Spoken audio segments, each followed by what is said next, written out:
Yes, what's up mga guys? Welcome to my channel. Ayan, so papakita ko sa inyo guys itong Key Audio. Ayan, Key A711. Ayan, so ito yung bagong model ngayon mga guys, itong Key Audio. Ayan, so bali ito yung dinala dito guys. Galing pa ito nung sa Alobinsan, Cebu.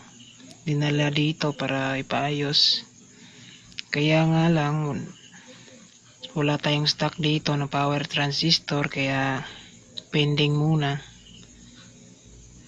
Ayan, so bale papakita ko lang muna ngayon mga guys itong laman itong Key Audio at saka yung ilan yung supply ng transformer.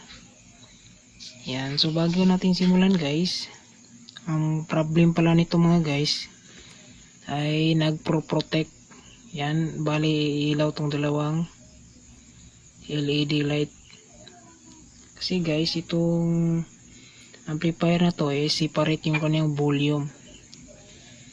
Yan, makikita natin na volume L at saka volume R. Yan. So makikita din natin dito yung kaniyang light indicator. Yan. So bali pag on ito guys, iilaw tong power niya at saka iilaw din tong protect niya. Yan, so ito yung problem niya. Pero tinanggalan na natin to ng pyesa mga guys, para pag dumating na yung pinabili ko na pyesa is direct na lang po ako na mag tatap. Yan, so bali ito yung volume ng left channel at saka right. Yan, may nakalagay dito na loudness. Ito yung loudness, saka ito yung auxiliary. Ito yung input mga guys. Pwede tayo mag auxiliary, USB at saka SD card. Ito naman yung kaniyang USB inputs. Meron siyang buttons ng USB. Ayan. So bali ito yung kaniyang music tone control. Yan, ito yung volume, tsaka low, mid at tsaka high. Yan, parang ito yung master volume. Yan, so alamin natin ito guys kapag naayos na natin to. I-update ko kayo nito nga guys kapag magte-testing na tayo. Ayan. So meron din dito 3 input microphone. Yan. Tsaka separate yung kaniyang mga tone control. Ito yung tone control ng microphone 1 tsaka microphone 2. Ito yung microphone 3. Yan. So bali ito yung master tone control. So ito yung master volume ng microphone, low, high at saka repeat at saka delay. Yan. So meron siyang switch na stereo at saka mono mga guys. Yan. So bubuksan na natin. Papakita ko sa inyo yung laman. So bali ang laki nito mga guys ay same lang po ng mga integrated amplifier gaya ng Sakura 737. Yan, so papakita ko muna tong likod mga guys kung ano yung nakalagay dito bago natin buksan.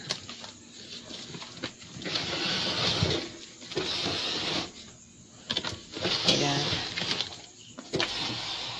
So mas maganda siya tingnan mga guys. Ayan. Meron siyang antenna. Yan, parang antenna to ng wireless mga to or AM FM. Yan, so test lang natin to kapag maayos na to guys.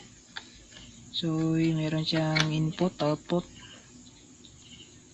Yan, ito yung output sa buffer niya. Ito yung input auxiliary at saka ito yung connector. Epictor tawag dito sa Sakura. So meron siya nakalagay dito guys na max power output 600 watts times 2. Bali 600 watts yung kanyang every channel. So 220 volt AC input. Yan, so ito yung brand niya. Key Audios KS711, made in China mga guys. So meron siyang ito yung speaker terminal niya. Yan, so bubuksan na natin.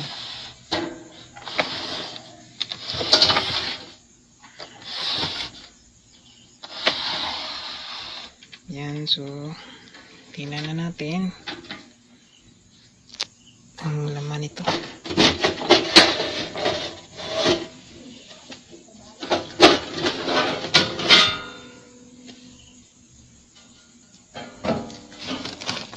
Yan guys, ito na yung laman niya. Yan.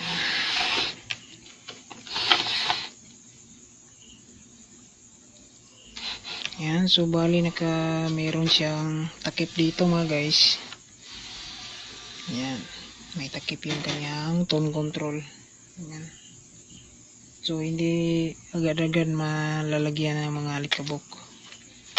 Yan, so bali ito yung laman.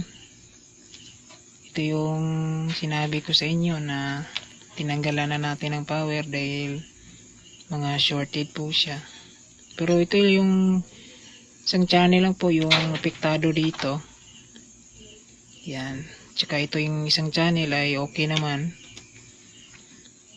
So meron siyang resistor dito na tinanggalin natin dahil open siya, hindi na po nag-reading. So itong fuse naman mga guys ay pumutok din, itong dalawa. Itong isa lang yung pumutok, pero yung isa is patungo na po din na puputok. Yan. So parehas lang po sila ng power ng mga integrated amplifier mga guys. Pero yung kanyang mga unit drive dito is iba yung kanyang mga value kaysa Sakura tsaka Concert. Yan. So magkaiba sila mga guys. Pero yung kanyang supply makikita natin na malaki. Yan. Yan, meron din siyang isang drive dito. Yan. So titingnan din natin tong kapasitor niya kung ilan yung volt.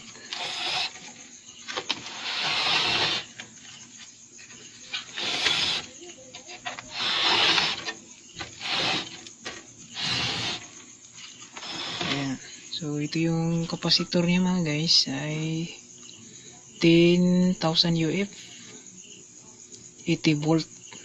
Ayan. So malaki din pero dalawa lang sila. Ayan. So yung heatsink niya is mabaga mga guys. Ayan. So malaki. Meron din siyang blower. Isa yung blower niya dito. Isa lang yung blower. Kasi sa Sakura mga guys, isang blower is nasa dito sa likod. Ayan.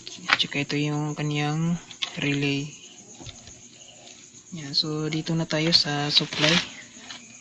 So ito pala yung tinanggal natin mga guys. Ito lang yung sira. 4 na transistor at saka isang wire wound. Antayin pa natin yung pisa nito dahil yung may-ari yung pinabili ko dito dahil wala na akong stock. Yan. Bali labor lang yung aking makukuha nito. Yan. So ito na po yun guys, yung kanyang supply. Yan, so may AC input na 230 volt. Yung kanyang output ay 42 volt, 042 volt. Ayan. So malaki rin mga guys. Ayan. So meron siyang 20 volt, 0-20 volt. Yan, ito yung supply ng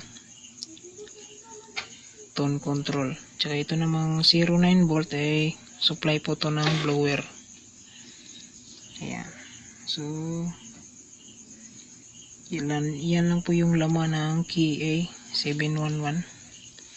So i-update ko kayo nito mga guys kapag naayos na natin to, kapag meron ng pesa nito. Yan.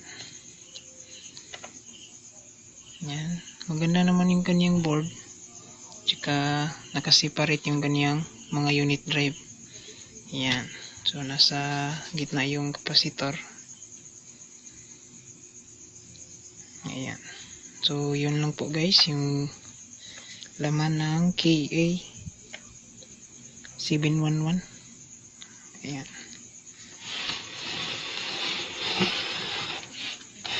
Ayan.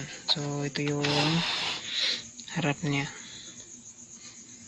So yan lang po guys. Maraming salamat sa panonood. Yan, kung bago ka pa lang sa ating YouTube channel, yan, huwag nating kalimutan mag-like. Yan, mag-subscribe at saka hit din yung bell button sa gilid para updated tayo sa mga bago nating mga videos. Ayan guys, thank you so much at saka God bless.